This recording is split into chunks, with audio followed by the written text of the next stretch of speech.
Que la paix, la miséricorde et les bénédictions d'Allah soient sur vous. Assalamu alaikum wa rahmatullahi wa barakatuh.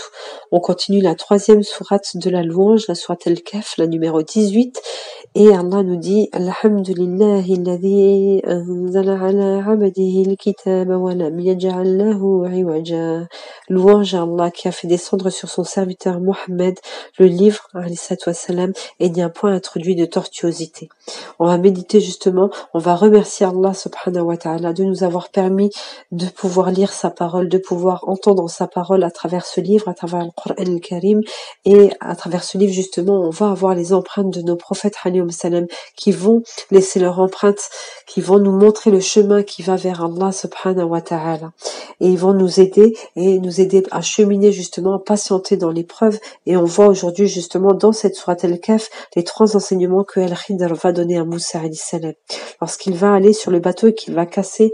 Donc il va me faire une brèche en fait dans le bateau, parce que Allah subhanahu wa ta'ala lui avait dit que plus tard le roi saisissait donc de force tous les bateaux qui étaient donc de bonne qualité, qui n'étaient pas cassés. Et Moussa, à travers les enseignements d'Al-Khidr, à chaque fois il va dire mais qu'est-ce que tu fais, tu as fait une chose monstrueuse, parce que Allah va lui montrer justement que Allah c'est lui qui connaît ce qui va se passer, l'invisible, ce qui va se passer par la suite, qui connaît le ghaib, subhanallah. Et il va montrer justement que dans notre vie de tous les jours, on peut perdre peut-être quelque chose va se casser, mais Allah aurait pu nous prendre tout l'objet. Par exemple, lorsque nous avons un bien matériel, une machine voilà dans la cuisine, une machine à laver, ou voilà une pièce dans la voiture, Allah aurait pu tout enlever, subhanallah. Et il va nous dire justement dans cet enseignement d'Al-Khidr que Allah nous a peut-être enlevé quelque chose, mais c'était pour notre bien, bien évidemment, et peut-être qu'on aurait pu perdre davantage.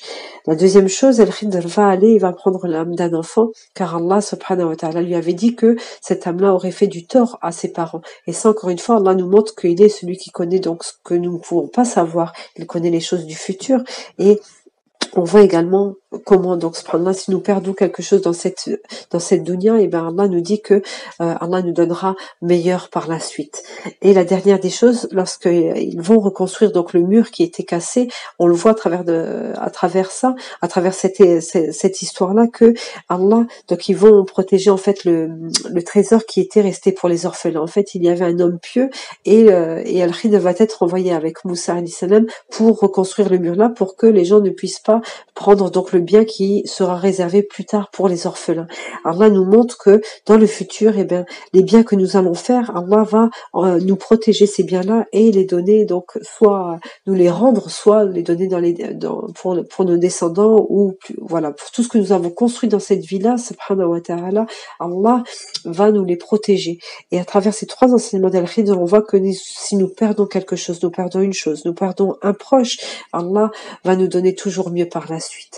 Et si les choses que nous faisons de bien pour le moment, Allah va nous les garder et va les redonner, Inch'Allah, à des pieux, et va garder cet héritage-là. Il va pas donc se perdre et donner à n'importe qui. Allah nous montre qu'il est celui qui dirige tout, subhanallah, de l'endroit où il se trouve. Il administre n'importe quelle chose qu'on voit dans la perte des choses, dans la perte des êtres humains. Allah gère tout, et c'est lui qui est bien évidemment le savant.